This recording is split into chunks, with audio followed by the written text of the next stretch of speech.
Hello everyone. Before we start, don't forget to like, subscribe, and leave a comment with where you from and what time it is. That way, YouTube will keep pulling you stories like this. Now, let the shadows take over.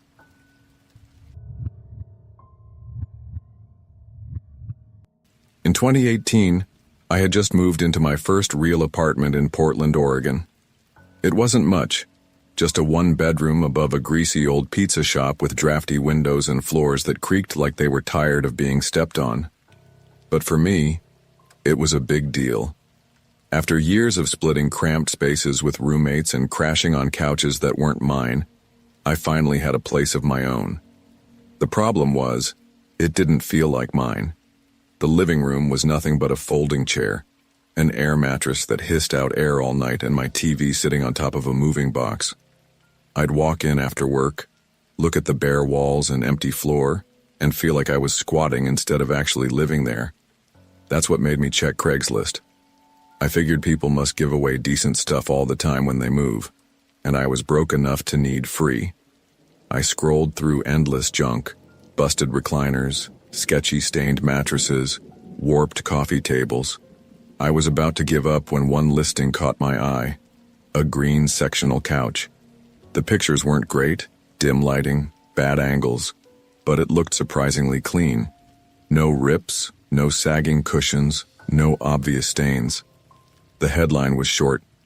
Free couch must pick up tonight. The description read, moving out tomorrow. Can't take it with me. Perfect condition. Need it gone fast.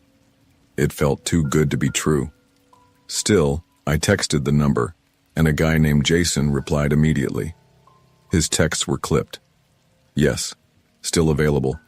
Must go tonight. Can you come now? Something about his tone gave me pause. No polite, thanks, no extra words, just direct and urgent. But I convinced myself I was overthinking. People are weird over text. He sent me the address, a house only 15 minutes away. I called my buddy Matt to borrow his pickup. He grumbled but said yes, so by 9 p.m. I was driving through drizzle, wipers squeaking, the glow of wet pavement reflecting streetlights. The GPS guided me out of the city's busier areas and into neighborhoods I didn't recognize. I passed shuttered warehouses, empty lots surrounded by chain link, and houses that looked forgotten. My gut kept whispering that this felt wrong, but the thought of finally having a couch kept me going. Jason's house sat at the end of a block. A single-story white siding that looked a little dingy. No porch light, no car in the driveway. Only a weak yellow glow coming from a window inside. The front door was already cracked open. I parked at the curb and sat with the engine running for a few seconds, debating. Free furniture is great, but an open door at night? Something about it felt off. My better judgment told me to drive away. My empty apartment told me otherwise. I climbed out, tightened my hoodie, and walked up the slick path. Hey, Jason, I called softly. It's Ryan, about the couch. A calm, male voice drifted from inside. Yeah, come in. It's in the living room. The smell hit me when I stepped through. Damp carpet, old smoke, and something sour, like spoiled food. The room was nearly empty. No decorations, no furniture, just one thing in the center. The green sectional from the photos. A man appeared from the hallway. Mid-30s maybe, plain gray hoodie, jeans. His face was expressionless, his eyes flat. He didn't smile, didn't shake my hand. He just nodded at the couch. There you go, take it. I crouched and pressed on the cushions. They were stiff, like they'd never been broken in. Looks good, I said, trying to sound casual. Jason studied me. Then, without warning, he asked, You live alone? I hesitated before answering. Yeah, just moved in. He nodded slowly. That's good. My stomach tightened.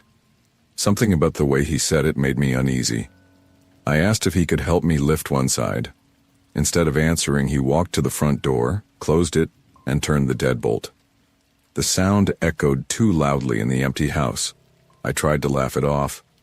Actually, I might be able to break it down into sections, but then I noticed the hallway behind him. 2 doors, both slightly open.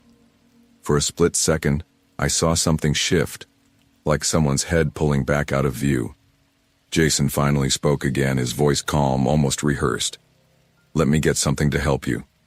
Then he disappeared into the hallway. The house went silent. I turned toward the door, but when I reached for the lock, my stomach dropped. It wasn't a normal lock. It was a double-key deadbolt. You couldn't open it from the inside without a key. My hands started to shake. My eyes darted back to the couch.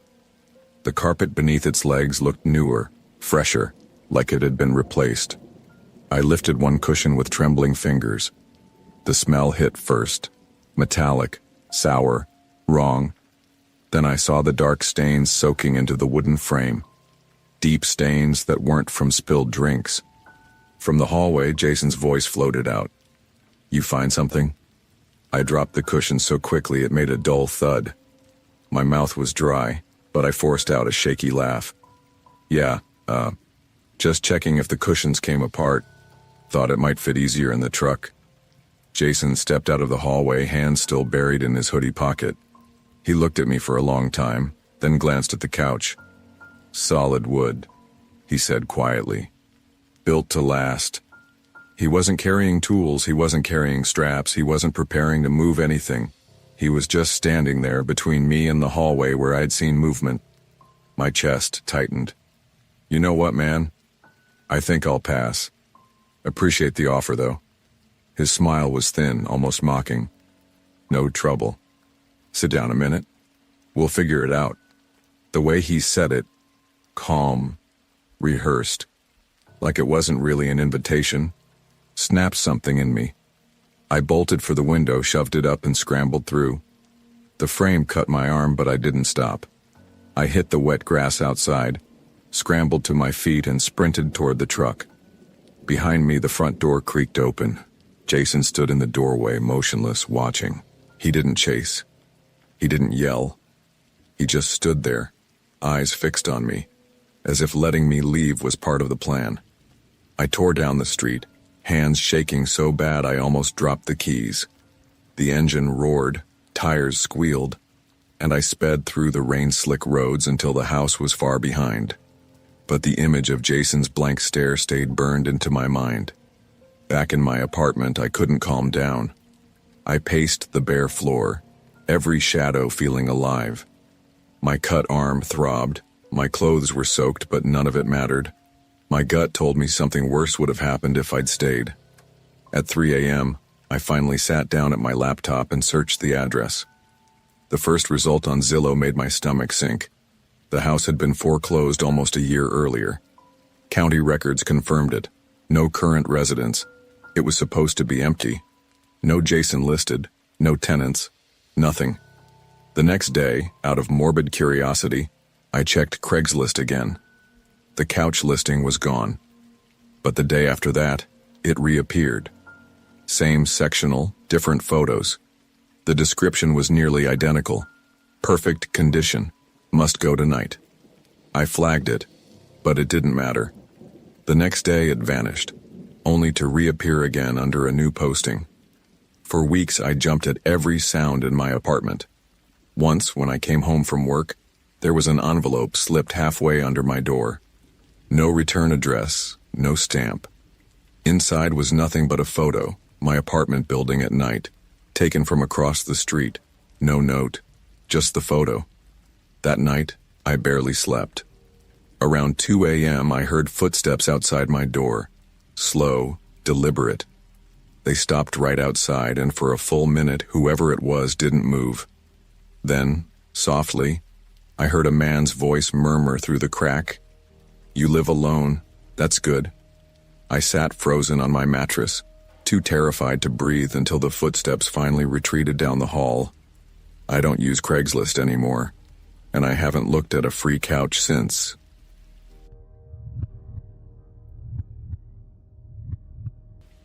The first night I slept in the basement, I told myself it was exactly what I needed. Cheap, private, a fresh start. By the third night, I was already questioning if I'd made a mistake. I found the place on Craigslist, buried between a bunch of shady ads for roommates wanted and short-term leases. The post for this one was simple. Private basement studio, fully furnished, utilities included, $400 a month, must move in immediately. The photos showed a twin bed, a couch, a little kitchenette, even a flat-screen TV mounted on the wall. For $400, it felt like a miracle. The woman who posted it, Carol, replied to me almost instantly. She didn't ask about my job or references or even my credit. She just asked when I could come see it. When I pulled up that night, her house looked ordinary enough. 2-story beige siding, porch light on, trimmed lawn. Carol herself looked ordinary too. Short blonde hair, neat sweater, polite smile. She led me straight to the basement door and told me I could take as long as I wanted to look around. The basement was cleaner than I expected. White painted walls, a small bathroom off to the side, the bed already made with crisp sheets. The air smelled faintly of bleach, but at the time I took that as a good sign. Like she'd scrubbed everything for me. I signed on the spot. No lease, no paperwork. Just handed over $400 cash and carried a couple bags down the stairs. The first night I unpacked, ate a microwave dinner, and watched TV until I fell asleep. It almost felt cozy. Almost. By the second night, I started noticing things. For one, the windows. Each one had latches on the inside. Thick, heavy locks, like the kind you'd use to seal up storm shutters. I'd never seen basement windows locked from the inside like that. Then there was the closet. It wasn't mentioned in the listing photos, tucked away in the far corner. The door was plain wood, but secured with a thick padlock. Out of curiosity, I pressed my ear against it. Faintly, almost too faint to notice, I heard a low humming sound like machinery or a fan running somewhere behind the door. I told myself not to overthink. Basements always had weird quirks. But then came the footsteps. That third night, around midnight, I was lying in bed scrolling through my phone when I heard them. Slow, deliberate steps directly above me. At first I assumed it was Carol moving around upstairs. But she wasn't walking from room to room, she was pacing, back and forth in the same spot over and over. The creaking went on for nearly 10 minutes, so steady I started counting them. 7 steps forward. Pause. 7 steps back. Pause. And then silence. I set my phone down and stared at the ceiling. The silence stretched until I was sure whoever was up there was listening for me. That's when the basement doorknob turned. I froze, my breath catching. The knob jiggled softly like someone was testing it. Once. Twice. The handle rattled against the latch. It wasn't locked. My chest tightened. I slipped out of bed, heart hammering, and grabbed the chair from the kitchenette. The leg scraped against the cement as I dragged it under the door handle. The sound seemed deafening in the silence.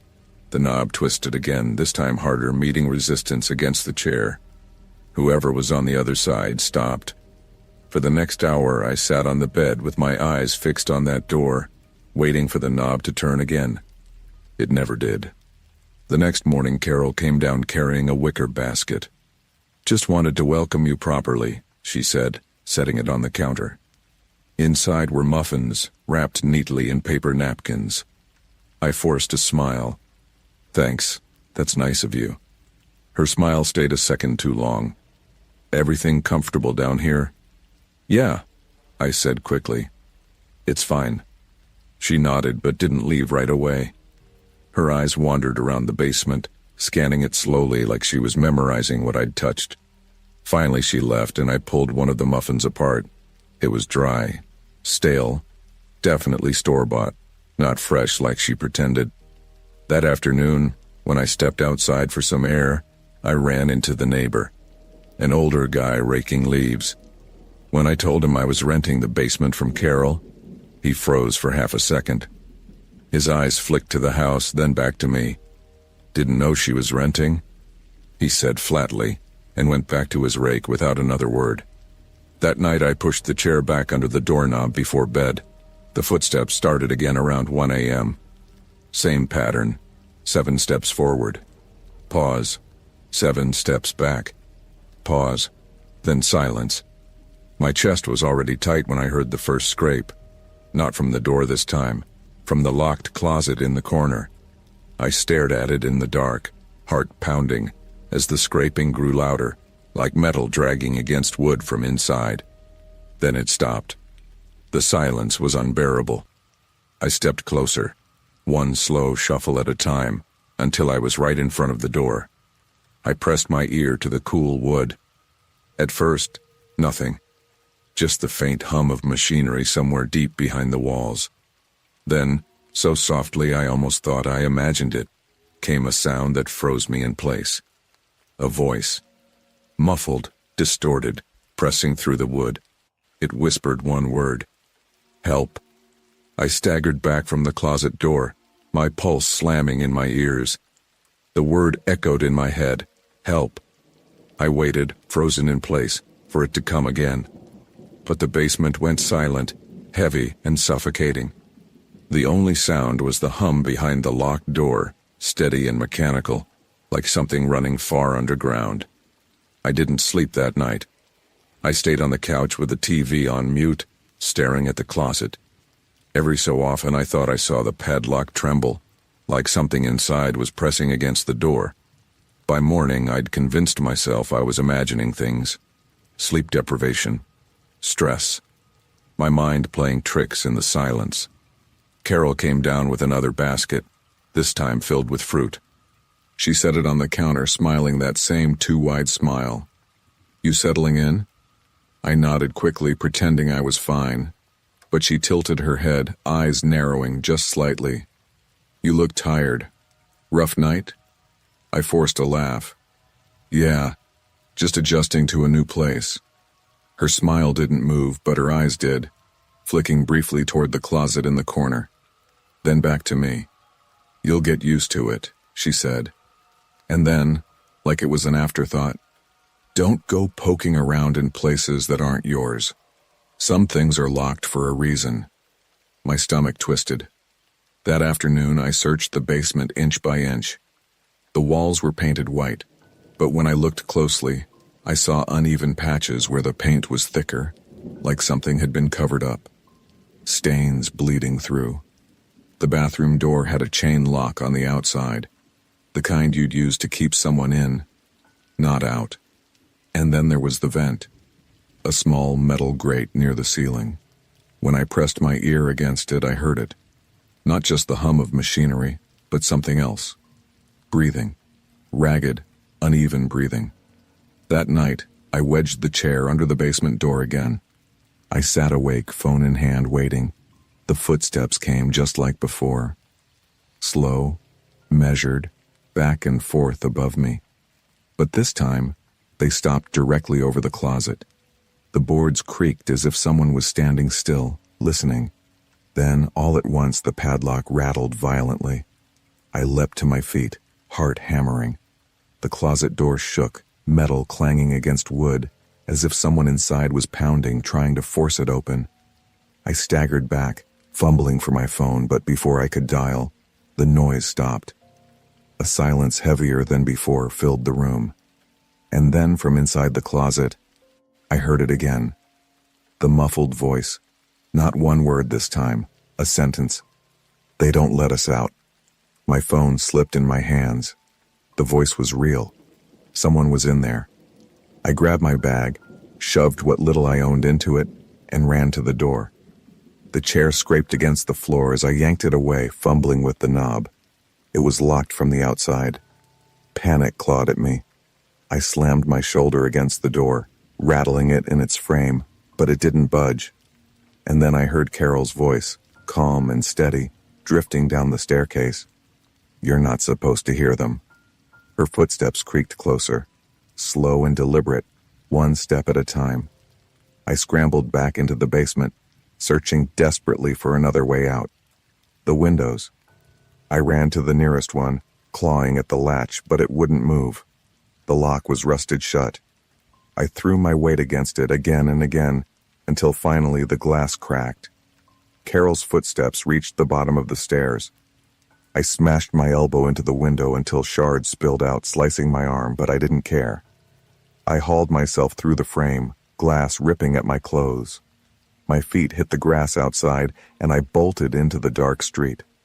When I looked back, Carol stood at the basement window. Her face calm, expressionless, watching me run. She didn't chase.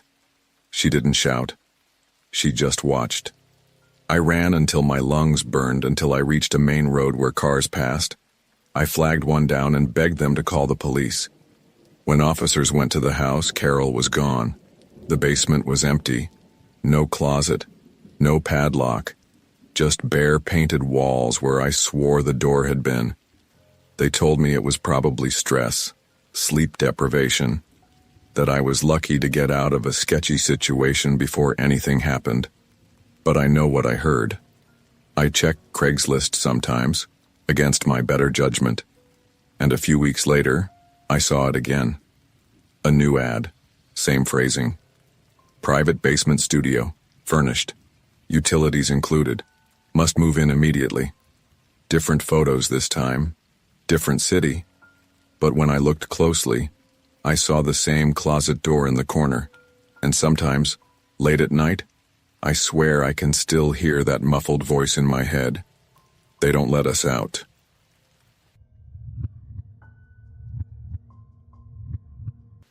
I knew something was off the moment the elevator doors opened on the 7th floor.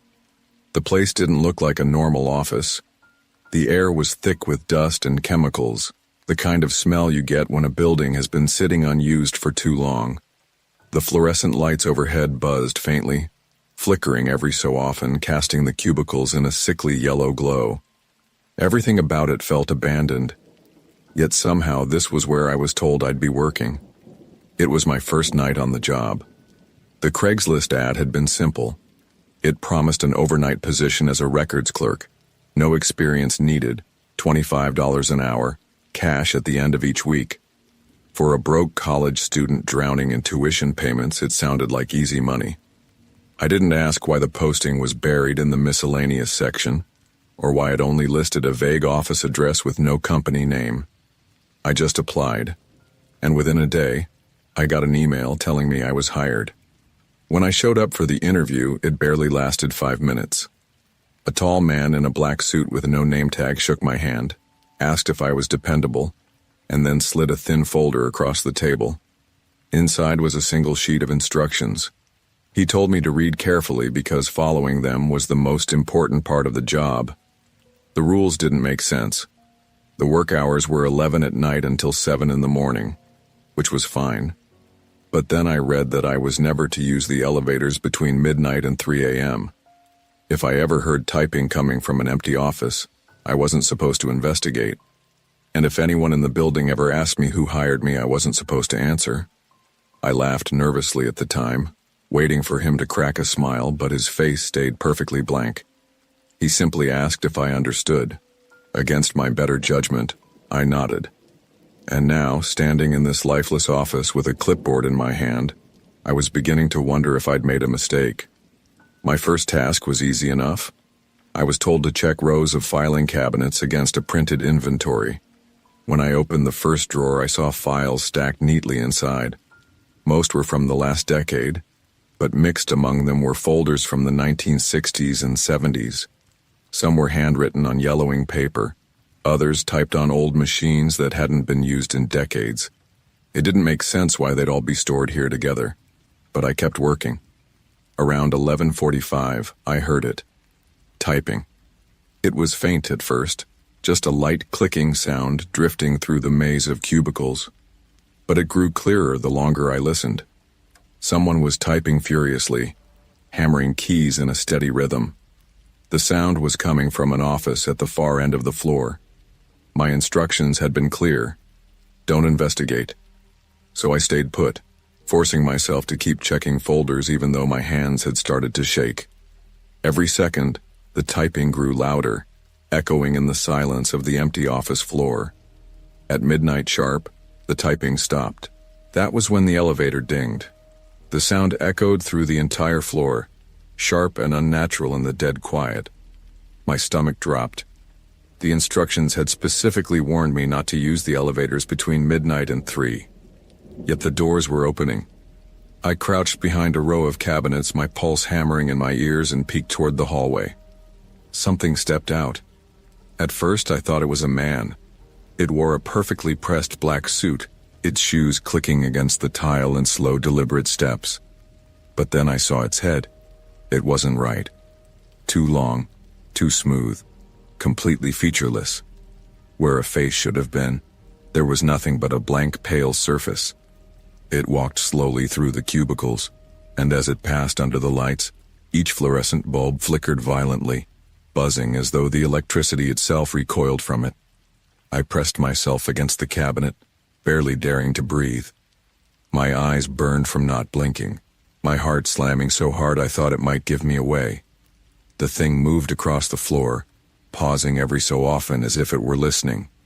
At one point, it stopped directly in line with me. I was sure it knew I was there. The silence stretched so long I felt myself starting to shake.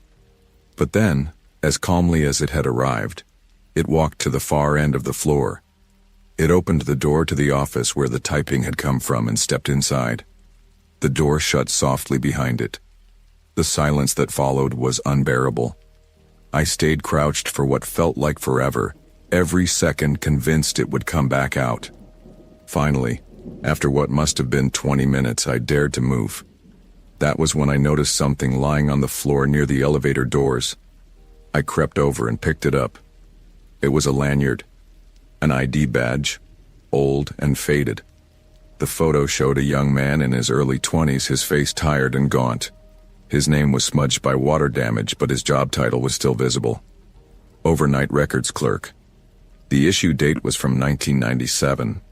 I held that badge in my hand for way too long, staring at the faded face of a guy who looked barely older than me. The year stamped across the bottom didn't make sense. If he had the same job title I'd been given, why was it issued back in 1997? My stomach nodded, and for a moment I thought about leaving right then. But the rules were clear. No elevators between midnight and 3. That left me stuck. I couldn't risk walking down 7 flights of stairs, not when whatever I'd just seen had stepped out of the elevator like it owned the place. So I did what I thought I was supposed to do. I kept working. Every drawer I opened felt heavier, my hands shaking as I flipped through file after file. I kept expecting to hear the typing again, or to see that faceless figure step out from behind a cubicle wall. Around 1 a.m. I heard voices. They were faint, coming from the far end of the office where the hall turned toward the conference rooms. At first it sounded like a group of people talking in low tones. But the longer I listened, the more I realized there weren't pauses, no rise or fall of conversation. Just one long, unbroken murmur, like a recording on repeat. Against every instinct I had, I moved closer. My shoes scuffed against the tile as I crept past cubicles, clipboard held tight in my hand. The voices didn't change volume as I approached. When I turned the corner, I stopped cold. The conference room was full. Dozens of people sat around the long glass table, dressed in old suits, hairstyles, and clothes from decades ago. Their skin was pale, waxy, and not a single one of them moved. Their mouths hung open, all murmuring the same garbled tone in unison, their voices blending together in that low, endless drone. I stumbled back, my heart pounding, and one of them turned its head toward me. Its eyes were clouded, gray, and unfocused, but its mouth shifted just slightly as though forming new words. The murmur of voices grew louder, and for the first time, I could make out what they were saying. Work, work, work. I ran. I tore back through the cubicles, lungs burning, until I slammed into the filing cabinets near the elevators. My hand went instinctively to the stairwell door, yanking it open, but the staircase that should have led down didn't look right. The steps twisted downward into blackness that felt endless, swallowing the light. And then I heard shoes clicking against tile behind me. I turned, The faceless man was back. He moved slowly, deliberately, his head tilting unnaturally as if sniffing the air. Every light on the floor flickered as he stepped closer. I bolted toward the opposite hall, praying for another exit, and that was when I saw them. The cubicles weren't empty anymore. Figures sat at desks, motionless, fingers frozen over old keyboards. Their clothes were wrong, dated, torn, covered in dust. One by one, their heads turned toward me as I sprinted past, eyes dull and lifeless, mouths opening in perfect unison. Work. The word echoed, not just from them, but from everywhere. The walls, the vents, the floor beneath me. I reached the far exit, shoved the crash bar, and burst into a stairwell that looked normal again. 7 flights down, my legs screaming, until I hit the lobby. The security desk was empty. The front doors were unlocked. I didn't stop running until I was back on the street. I never went back. I ignored the emails they sent me, demanding I finish my shift. I blocked the number that called me at 3 in the morning, a flat voice on the other end whispering that I'd left early. For a week, I thought I was safe. Then I checked Craigslist again. The ad was still there. Same title, same pay, same vague description. But when I clicked the listing, my stomach turned cold. The photo attached wasn't of the office. It was of me.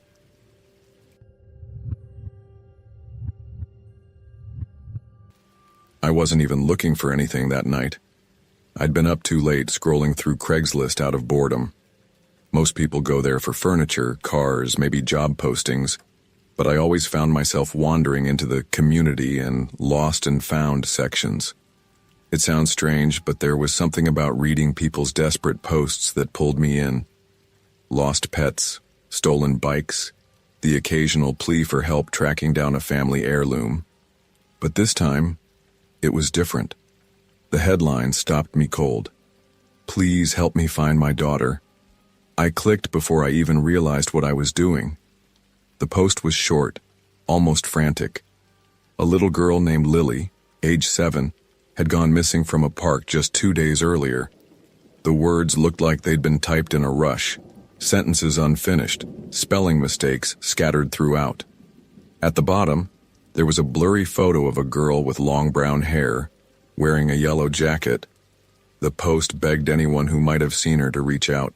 It hit me harder than it should have. I don't talk about this much, but I didn't exactly have the easiest childhood. My dad wasn't around. My mom was there, but barely present. I grew up feeling like no one was really looking for me. And staring at that desperate post, seeing the photo of that little girl, I couldn't shake the thought. What if that had been me? Would anyone have cared enough to help? I should have let it go. I should have told myself to call the police and move on. But I didn't. I emailed the address listed in the ad, just asking if they'd gotten any leads and saying I'd keep an eye out. I didn't expect a response, but within minutes I got one. A man replied, thanking me for even caring. He said the police weren't doing enough, that they thought Lily had just wandered off, but he knew she'd been taken. His words were desperate, raw. He begged me to meet him just for a few minutes to look at other photos to see if maybe I'd recognize something. Every instinct told me this wasn't smart, but I couldn't stop thinking about that photo, about a scared little girl in a yellow jacket out there alone. And against my better judgment, I agreed. He gave me an address on the edge of town, near an old industrial area that had been mostly shut down. The police don't come out here, he wrote. It's safer to talk in person. I drove out just after 9. The streets were quiet, lined with warehouses and old brick buildings with boarded-up windows. The address led me to a parking lot behind a crumbling office building. There were no other cars, no streetlights, just the glow of a single lamp flickering above a back door. My chest tightened the second I pulled in. Everything about it screamed wrong. I nearly turned the car around, but then the door opened, and a man stepped out. He looked like he hadn't slept in days. Mid-40s maybe, hair messy, clothes wrinkled. In his hand, he held the same photo I'd seen online, the little girl in the yellow jacket. His voice cracked when he spoke. "You came. Thank you." I told him I wasn't sure how I could help, but he insisted it would only take a minute. "Just come inside," he said. "I have other photos, security footage. Please, just look. Nobody else will." Every nerve in my body screamed not to, but the way his hands shook when he held up that picture made me hesitate. What if he was telling the truth? What if a kid really was out there and I walked away? I followed him inside. The hallway smelled of mildew and stale air, the tile floor grimy under the dim yellow light. He led me down a corridor and into a room that looked like it used to be some kind of office break room. A table sat in the middle, and on it were more photos spread out in messy piles. At first I thought they were all of the same girl, but as I picked one up, my blood ran cold. It wasn't just one child. There were dozens of photos, different faces, different ages, all of them children, and every single one wore the same yellow jacket. I froze, my hands trembling as I set the photo back down. My voice barely came out. "What is this?" The man didn't answer. He just closed the door behind us, the click of the lock echoing too loudly in the silence. My heart sank the second I heard the lock click behind me. I turned slowly, the hairs on my arms standing straight up. The man wasn't looking at me anymore. He was staring at the photos spread across the table, his face blank, almost detached. "There are so many of them," he murmured. His voice was no longer cracking with grief. It was steady now, calm in a way that made my stomach turn. I backed toward the table, my eyes scanning the pictures again. Some were clearly old, faded Polaroids with dates from the early 2000s. Others looked recent. One photo even had what looked like a mall backdrop, like it had been taken at one of those cheesy portrait booths. The only thing they all had in common was the jacket. Yellow. Always yellow. I forced my voice to sound strong, though my throat was tightening. "Where are these kids? Who are they?" He finally looked up at me, and the grief in his eyes from outside was gone. There was something else there now. A flicker of excitement. Anticipation. "They're waiting," he said softly. The room felt smaller, the air thicker. I grabbed my phone from my pocket, but before I could open it, his hand shot out, knocking it to the floor. It skittered under the table, out of reach. I stumbled back, my legs hitting a chair. "What is this? What do you want from me?" He tilted his head almost like he was studying me. "You came because you cared," he said. "That's what they need. Someone who cares enough to follow the trail." "I'm leaving," I snapped, forcing myself toward the door. I grabbed the handle and twisted, but it didn't budge, locked from the outside. He didn't move to stop me. Instead, he walked calmly to the other side of the room, opened a metal cabinet, and pulled something out. My chest went cold when I saw it. It was another jacket. Small, child-sized, yellow. He laid it across the back of a chair with a kind of reverence. Then he looked at me again. "Try it on," he whispered. I shook my head, backing away, my pulse racing. "You're sick." He smiled faintly. "It isn't me, it's them. They need someone new." That was when I heard it. A sound from the hallway. Faint at first, like footsteps padding softly across tile. Then more of them. Dozens. Small, uneven steps moving closer. I pressed against the door, my breath shallow. The man didn't look frightened. He looked relieved, like he'd been waiting. The footsteps stopped just outside. Then, in perfect unison, a chorus of voices whispered through the cracks of the door, high-pitched, childlike. "Play with us." I wanted to scream, but nothing came out. My whole body shook as the man slowly turned the knob from the inside. The door opened, and the hallway beyond was lined with figures. Children, or at least they looked like children. Their skin was gray, eyes dull and lifeless, mouths curled into unnatural smiles. Each one wore the same yellow jacket. Some were too small for their bodies, sleeves hanging past their hands. Others were torn, stained. They shuffled toward the doorway, and though their eyes were blank, Every one of their faces turned to me.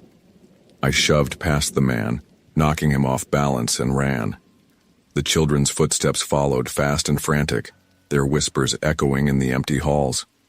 I sprinted through the corridor, heart pounding so hard I thought it would split my chest open. The building was a maze. Every turn led me deeper into darkness, doors slamming shut on their own as I tried them. Behind me, the whispers grew louder, overlapping, desperate. Stay with us. Don't leave. Play forever. Finally, I saw a faint red glow at the end of a hall. The exit sign.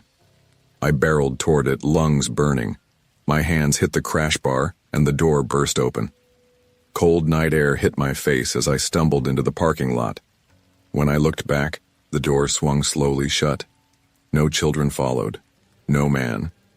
Just the dark building looming behind me, silent again. I didn't stop running until I was back in my car. My hands shook so badly I could barely start the engine. I drove without looking back, tears blurring my vision, sobs choking out of me before I even realized I was crying. I never reported it. Who would believe me?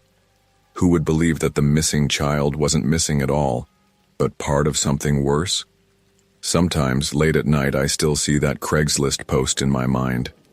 The blurry picture of the little girl in the yellow jacket. And I wonder how many people answered before me. How many followed out of kindness. How many never came back, and worst of all, I wonder when the ad will appear again.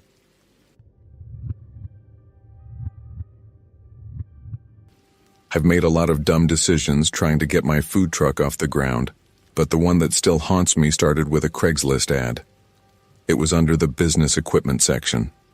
Walk-in freezer, lightly used, $300. Must pick up. That price was insane. A brand new freezer costs thousands, and even beat-up ones usually go for a couple grand. I should have known better. But I'd been scraping by, barely paying rent, and a freezer that cheap felt like a miracle. The ad had one blurry photo, a square metal box sitting in what looked like a warehouse. The description was short, just said it worked perfectly, and they needed it gone by the end of the week. A phone number was listed, no name. I called, and a man picked up on the second ring. His voice was calm, businesslike. "You hear about the freezer?" he asked. When I said yes, he gave me an address on the edge of town, near the old meatpacking district. He said cash only, pick up tonight. I should have backed out right there. But desperation has a way of drowning out red flags.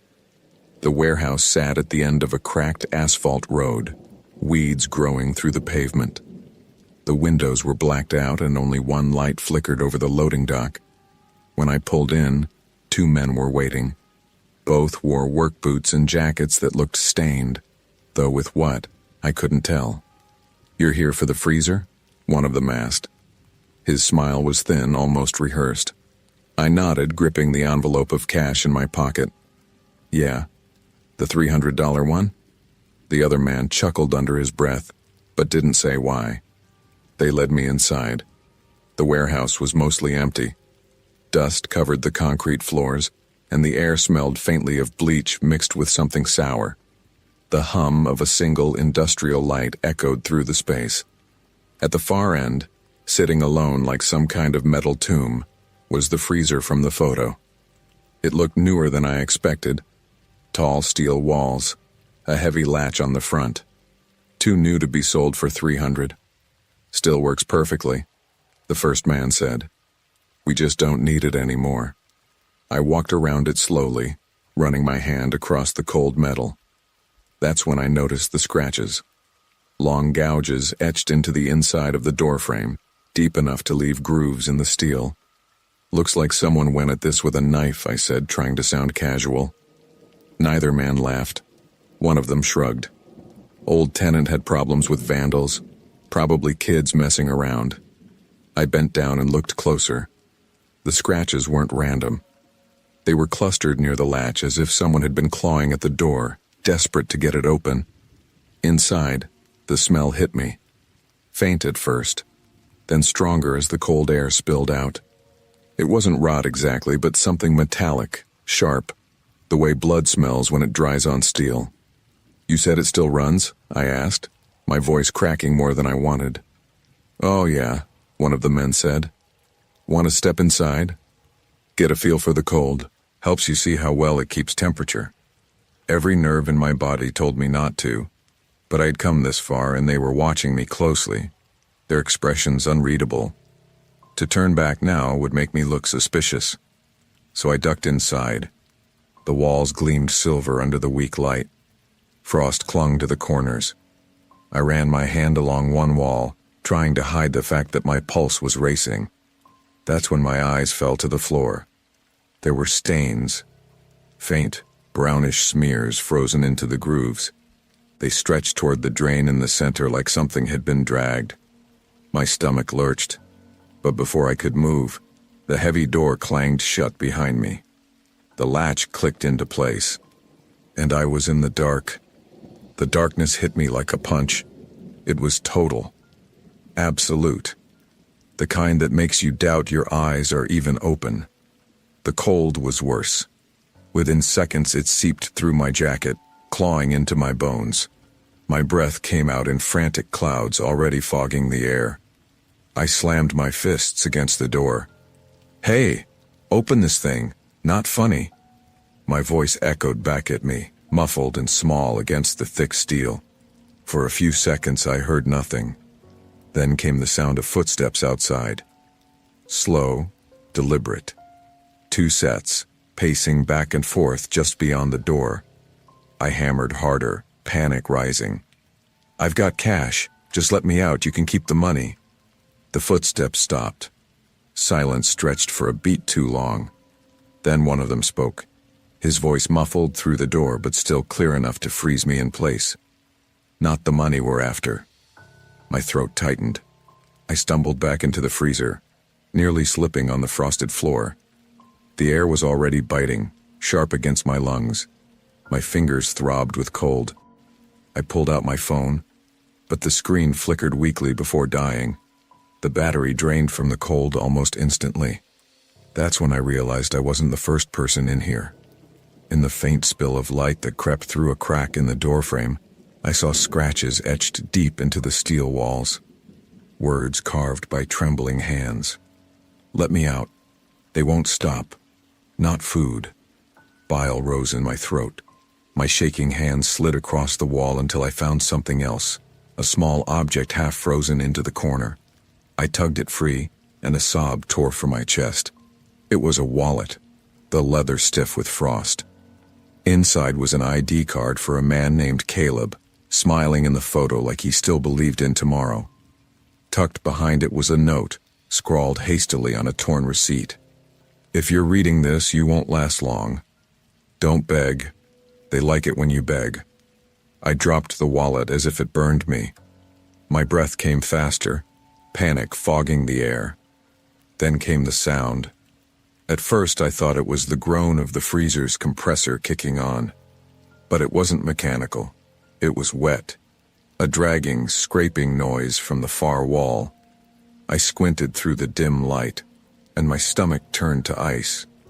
The drain in the center of the floor shifted. Just barely, like something below it had moved. A moment later, a sound rose from it. A low, guttural moan muffled by steel. I staggered back, slamming against the door, pounding until my fists were raw. The moaning grew louder, joined by another, then another. A chorus of muffled voices rising up through the drain. The footsteps outside returned. The latch jiggled once, but instead of opening, the men just laughed. The sound was low, humorless, and it chilled me worse than the cold. Let him get comfortable, one of them said. I sank to the floor, my body shaking violently now, my breath shallow. My chest hurt with each gasp. The scratches on the wall blurred as tears burned my eyes. Then I saw it. A patch of frost on the far wall that didn't look right. I crawled toward it, my numb fingers scraping the surface.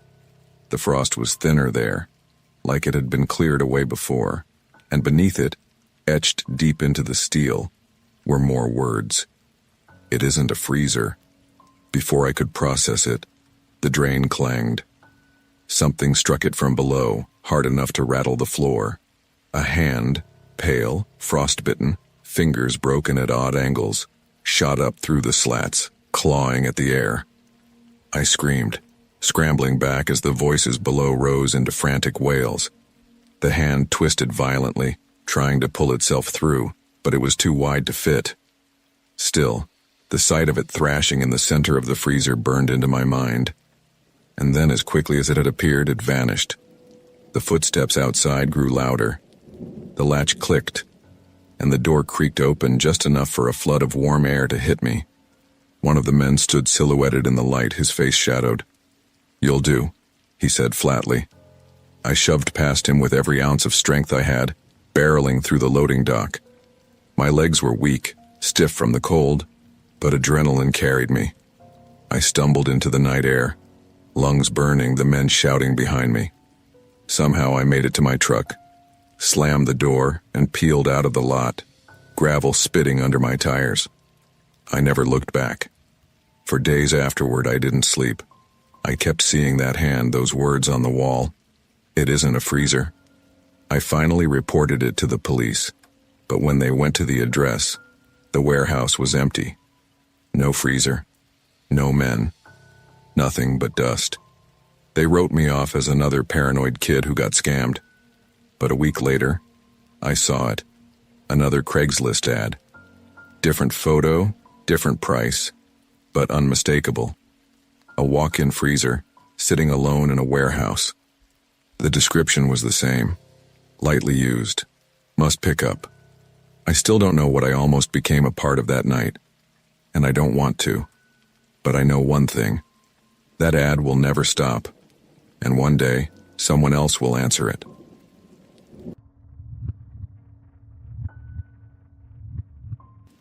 I should have known better than to trust a stranger off Craigslist, but I was 22, broke and desperate. My sister's wedding was 2 states away, and I couldn't afford a plane ticket. Even the cheapest bus was more than I had in my account. So when I saw the rideshare ad, it felt like a lifeline. The post was short. "Driving to Chicago tonight. Looking for a passenger to split gas. Must be dependable." No photo, no name, just a phone number. I texted it anyway, telling myself people used Craigslist for things like this all the time. The guy replied immediately, said his name was Mark, late 30s, headed that way for work, though he didn't say what kind. He offered me the ride for $50 cash. That was it. He didn't ask for details, didn't even ask my last name. Just told me to meet him in the parking lot of a strip mall by the interstate after dark. Something about how fast he responded, how little he asked, made me uneasy. But I pictured my sister walking down the aisle without me there, and I pushed the feeling down. The lot was almost empty when I pulled in. Just a few flickering lamps, the glow from a 24-hour laundromat, and a gray sedan idling near the edge with its headlights off. My stomach knotted as I parked a few spots away. For a second, I thought about turning around, but the driver's window slid down, and a man leaned out. "You must be Emily," he said. His voice was steady, polite but flat.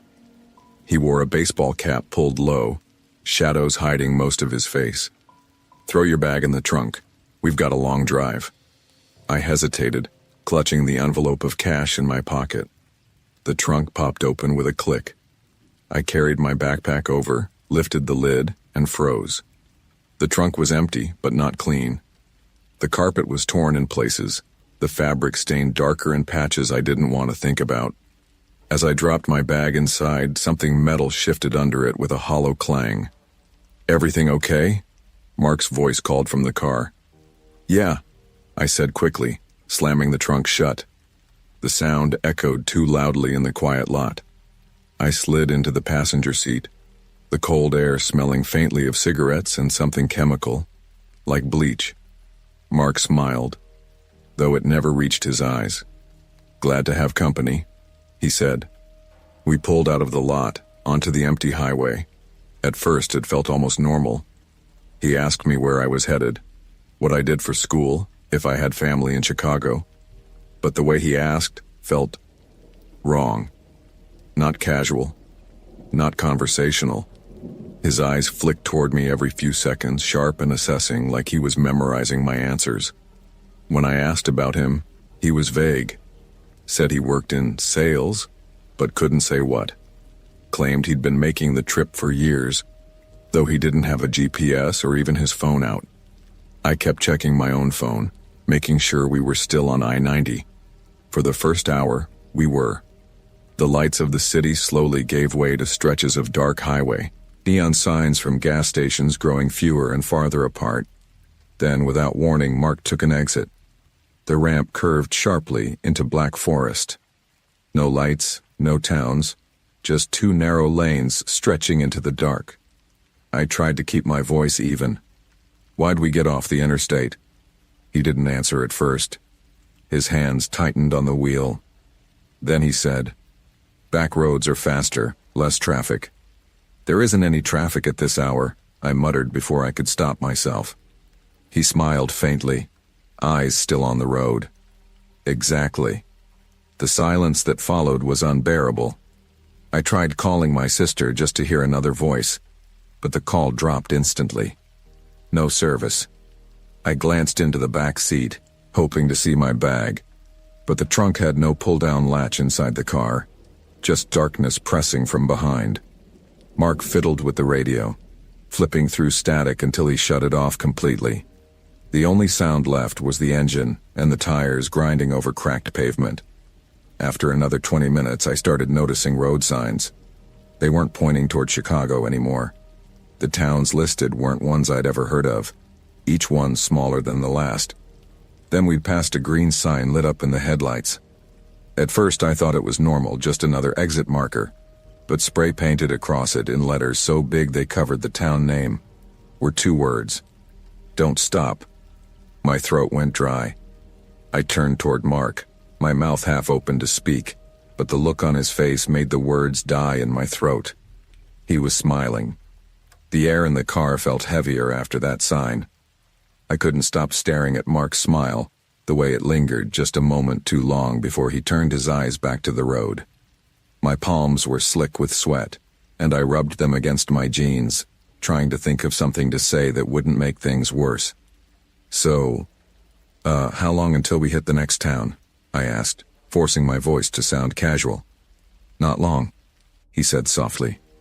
"We'll get there when we get there." That was it. No town name, no estimate, just those words. The road narrowed, trees pressing closer. The headlights carved tunnels of light into the branches, shadows bending like they were leaning toward us. I glanced at my phone again. Still no service. The battery was draining faster than it should have, as if the dark itself was sucking the life out of it.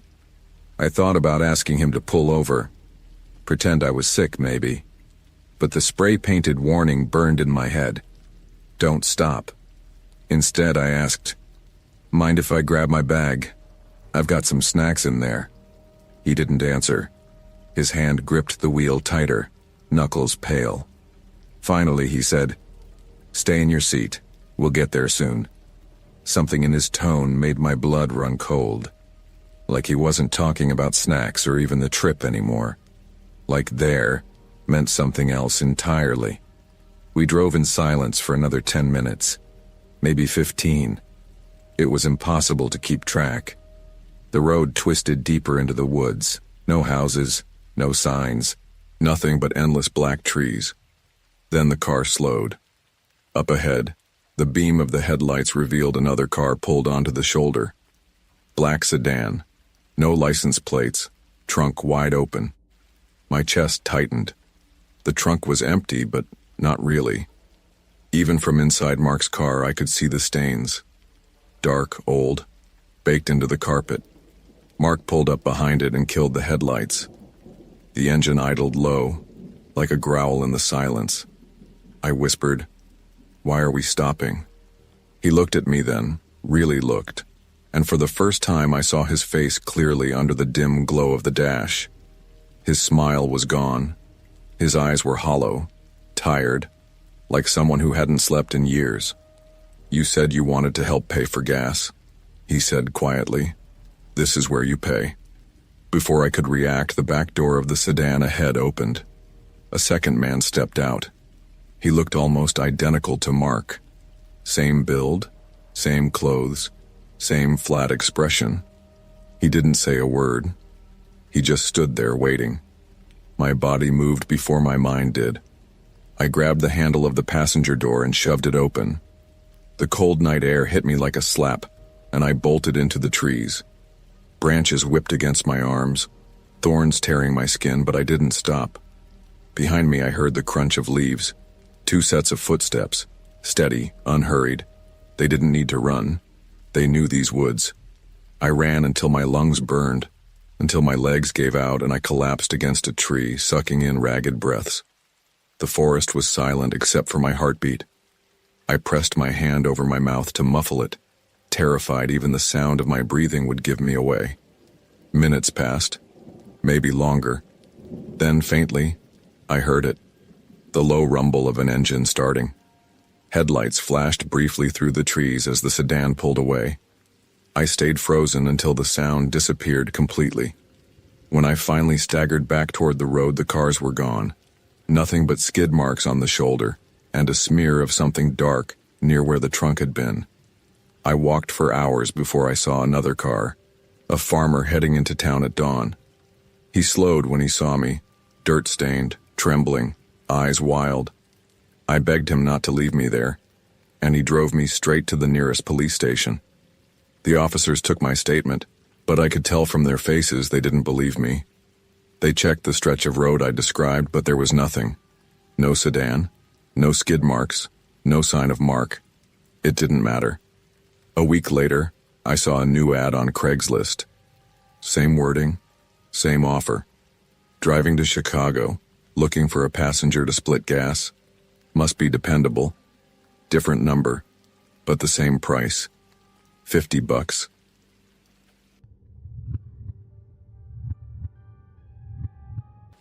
When you're broke enough, even the sketchiest Craigslist ads start looking like opportunities. That's how I found the caretaker posting.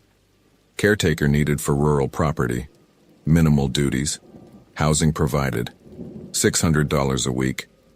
Must be comfortable with solitude. It sounded perfect.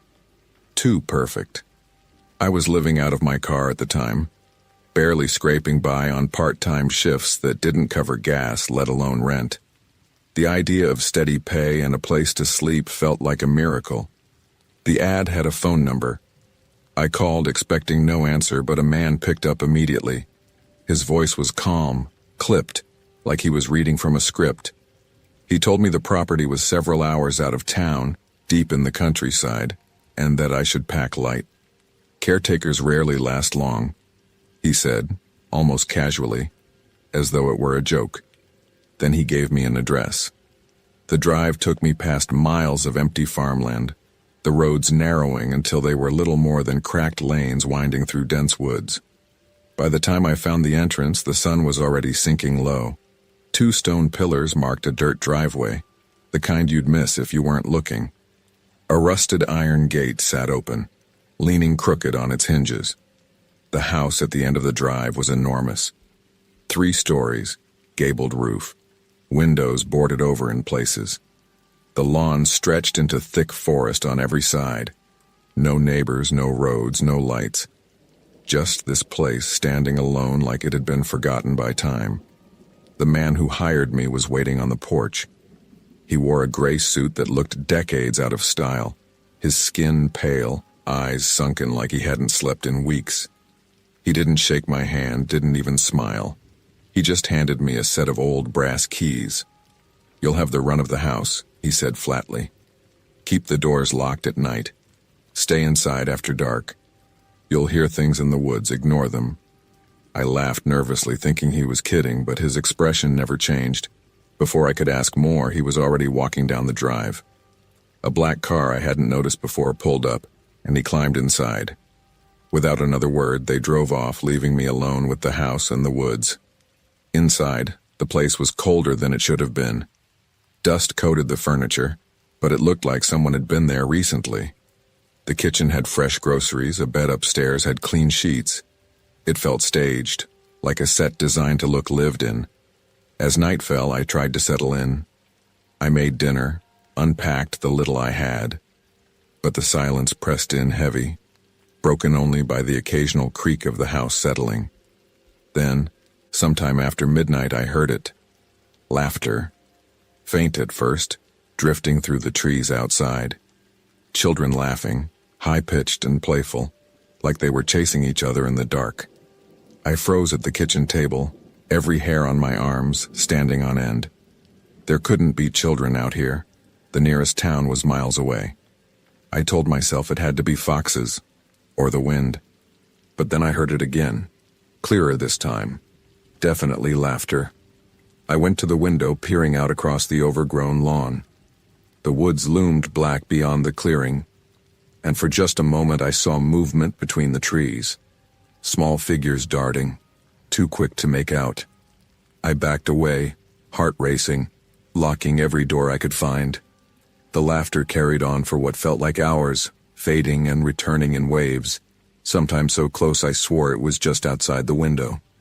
By the time it stopped, the sky was paling with dawn. I hadn't slept at all. When I stepped outside the next morning, something was waiting for me. At the edge of the yard, just where the grass met the tree line, a single object sat in the dirt. A wooden toy horse, hand-carved, its head cracked, one leg missing. I stared at it for a long time, my chest tightening with a dread I couldn't explain. Because when I picked it up, I realized it was wet. Not from rain, from something thicker. And there were small footprints all around it, leading back into the woods. I tried to convince myself I was imagining things.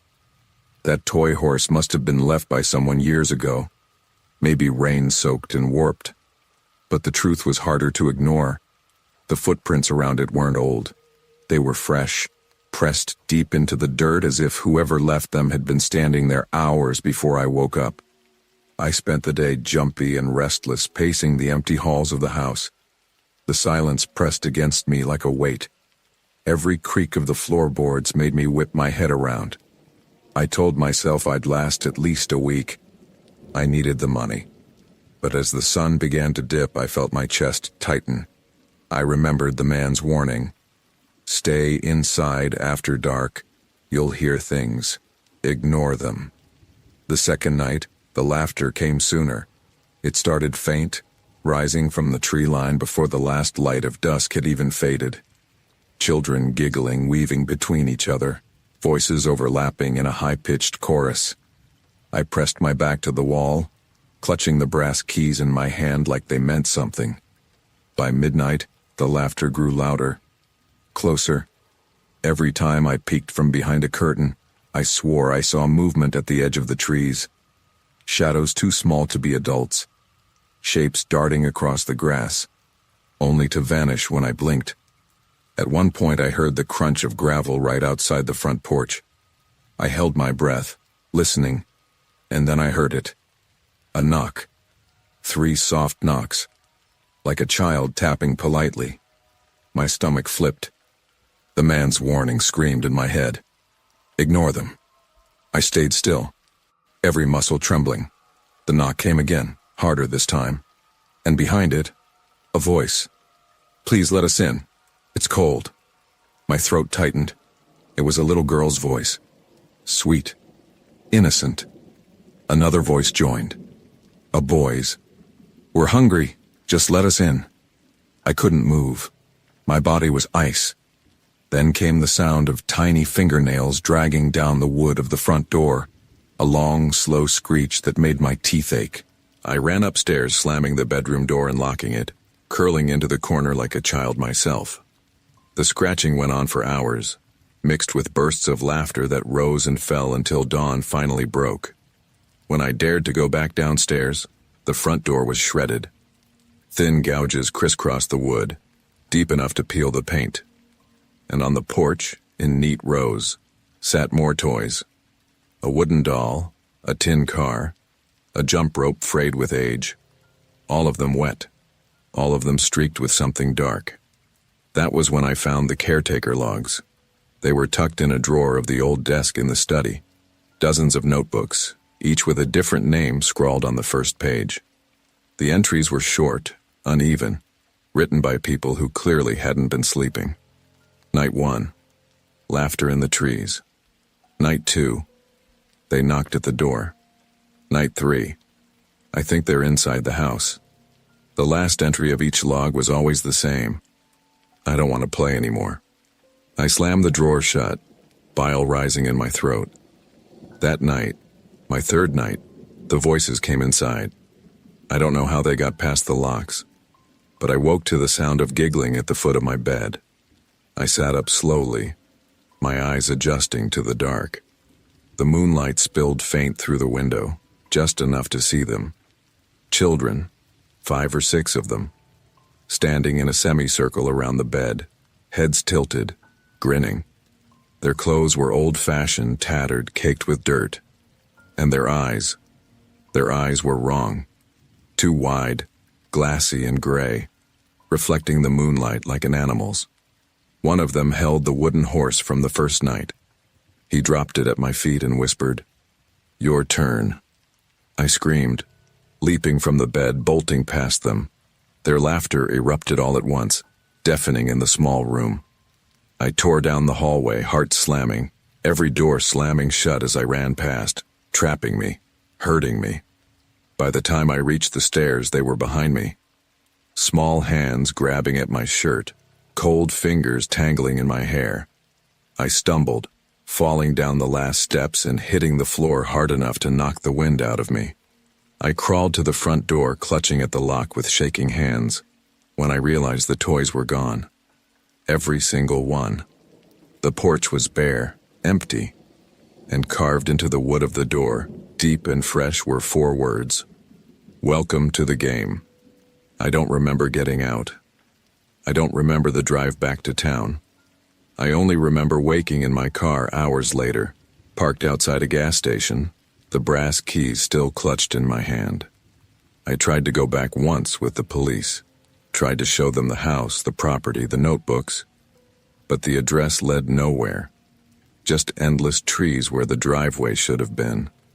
Sometimes, though, late at night, I still hear it. The faint sound of children laughing outside my window, and every morning after, there's another toy waiting on my porch.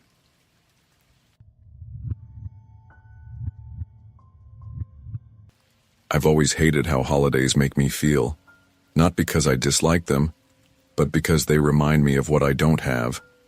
Families crowd around dinner tables, siblings bicker over who gets the last slice of pie, parents laugh too loudly in kitchens. I scroll past those images every Thanksgiving, every Christmas, and every time it's the same ache in my chest. I've had friends, roommates, co-workers, but I've never had that. That ache is why I clicked on the ad. I wasn't looking for anything in particular. I was killing time on Craigslist, scrolling past yard sales and missing cat posts, when I saw it. Loving family seeking adoption, generous support for the right candidate. I almost laughed. It sounded insane. Families don't just put out ads for new members. But the more I read, the less funny it felt. The post was long, emotional, almost poetic. They wrote about how they'd lost their daughter years ago, about the silence that filled their home since then, about how much love they still had to give. They weren't looking to replace her, they said. They wanted to welcome someone who needed them as much as they needed her. And I realized how badly I wanted that. My fingers hovered over the keyboard longer than I care to admit, but eventually I wrote a short email. "I know what it's like to feel alone. I'd like to meet you." They replied almost immediately. The woman's name was Margaret. Her husband's name was Charles. They said they were so grateful I'd reached out that I sounded perfect. They even offered to cover my bus ticket to their town. The whole thing moved too fast, but I ignored the warning bells. For once, someone wanted me. The ride took hours. I sat by the window as the scenery shifted from highways to quiet farmland, the bus growing emptier with each stop until I was nearly alone. I remember staring at my reflection in the glass, wondering what the hell I was doing. Was I really about to let strangers just adopt me? The thought should have scared me, but all I felt was a strange calm, like I was on my way somewhere I'd been heading all along. When the bus finally hissed to a stop at the tiny station, they were waiting. Margaret looked like the kind of grandmother you'd see in a holiday commercial. Tidy bun of gray hair, pressed blouse, smile that stretched a little too wide. Charles was taller, broad-shouldered, his cardigan buttoned perfectly, his expression warm but oddly blank. "You must be Rachel," Margaret said as she took my hands in hers. My stomach sank. My name's Nora." She laughed lightly like I'd made a joke. "Of course. Nora. Forgive me, dear." But Charles didn't laugh. He just studied me, eyes glinting in a way that made me feel more examined than greeted. The drive to their house was quiet at first, then Margaret began asking questions. Not small talk, deeper things. What was your favorite toy as a child? Did you have a pet growing up? Do you prefer chocolate or vanilla cake? Every time I hesitated, she filled the silence with, "Rachel always loved," followed by some detail. Charles corrected her once. "Margaret," he said softly, a warning in his tone. But she just smiled and patted my knee. Their home sat on the edge of town, down a long lane lined with tall oaks. When we pulled up, my breath caught. A picture-perfect colonial. White siding, green shutters, a wraparound porch with a swing. It looked like something out of a Norman Rockwell painting. Inside, the air smelled faintly of cinnamon. Everything gleamed. The kitchen counters shone, the hardwood floors looked freshly polished, and every picture frame was perfectly aligned on the walls. It was the kind of house you'd imagine if someone told you to draw a home. Margaret gave me a tour, her hand never leaving the small of my back. She pointed out the living room, the dining room, the study. Each room looked staged, as though it had been waiting, untouched, for my arrival. Upstairs, she stopped at a bedroom door and unlocked it with a brass key. "This was Rachel's room," she said softly. I froze in the doorway. The room looked preserved. A twin bed neatly made with a pink quilt, stuffed animals lined up on the dresser, posters on the wall. But the details were wrong. The books weren't children's books. They were young adult novels, the kind I read in high school. The clothes hanging in the closet weren't for a little girl. They were exactly my size. "Go on," Margaret said, smiling gently. "Sit. Make yourself comfortable." I stepped inside, my chest tightening. On the desk sat a framed photo of a girl. Blonde hair, blue eyes, smiling wide. She looked about my age. I glanced back at Margaret. She looks like me." Margaret's smile didn't falter. "Yes," she whispered, almost reverently. "We knew you'd come back." I didn't sleep that first night. I lay in Rachel's bed staring at the ceiling, the pink quilt tucked neatly around me. The smell of lavender clung to the sheets, faint but unmistakable, like someone had sprayed it just hours before I arrived. Every creak of the old house made me jolt. I kept glancing at the closet, at the stuffed animals on the dresser, at the photo of Rachel's smiling face on the desk. It felt like she was watching me. In the morning, Margaret knocked softly before coming in with a tray of food. Pancakes, bacon, orange juice. The works. She set it on the desk and sat at the edge of the bed, her hands folded neatly in her lap. "Sleep well, Rachel?" she asked. I corrected her again, forcing a laugh. "It's Nora." Her smile didn't waver. "Of course. Nora." She smoothed the quilt as if tucking in a child. "You look so much like her." Charles appeared in the doorway, his voice low. "Don't overwhelm her."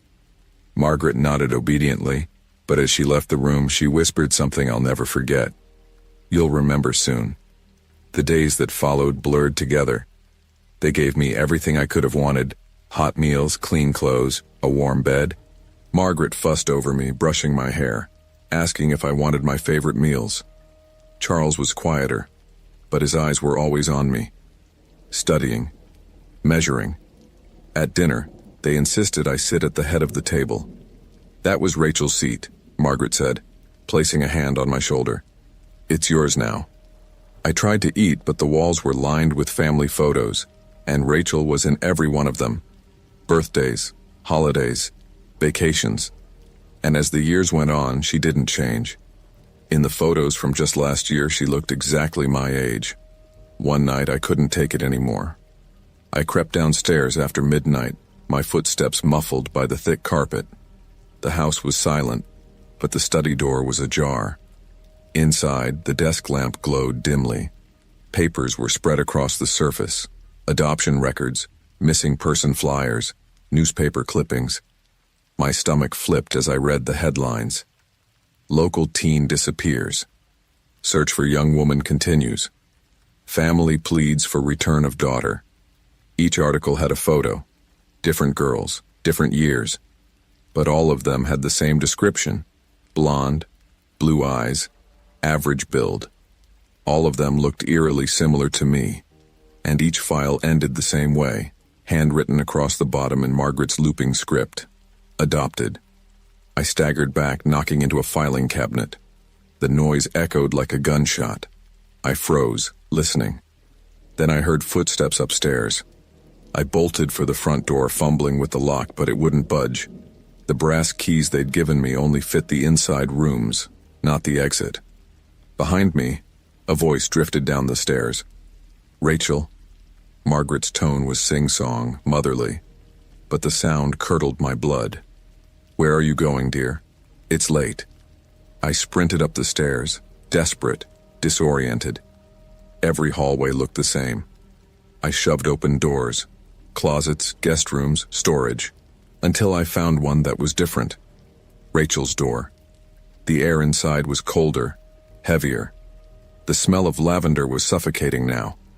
And on the far wall, hidden behind the closet door, was something I hadn't noticed before. A mirror. Not just any mirror. A full-length ornate frame, its glass covered in smudges, and taped around the edges were photographs. Dozens of them. Girls standing in this very room, wearing Rachel's clothes, sitting on Rachel's bed, smiling stiffly at the camera. Girls who looked just like me. Behind me, the floorboards groaned. Charles's voice was low, steady. You're home now. You don't need to run anymore. I spun, heart pounding, and Margaret was there too, blocking the door. Her smile stretched impossibly wide, eyes gleaming with something that wasn't love but possession. I tried to scream, but Margaret lunged forward, pressing her hand over my mouth. Shh, she cooed. You'll wake the others. The others. My eyes darted back to the mirror. For a split second, I thought I saw movement in the glass. Dozens of pale faces, pressed against the inside, mouths open in silent screams. The last thing I remember before blacking out was my own reflection smiling back at me, even as I sobbed. I woke in Rachel's bed, dressed in Rachel's clothes, my hair brushed, braided neatly like a child's. Margaret sat beside me, humming softly, her hand stroking my cheek. There you are, she whispered. Our Rachel. Home at last. Charles stood in the doorway, nodding with grim approval. I wanted to scream, to run, but the house felt alive around me, holding me in place. And when I glanced at the mirror again, the reflection staring back wasn't me. It was Rachel.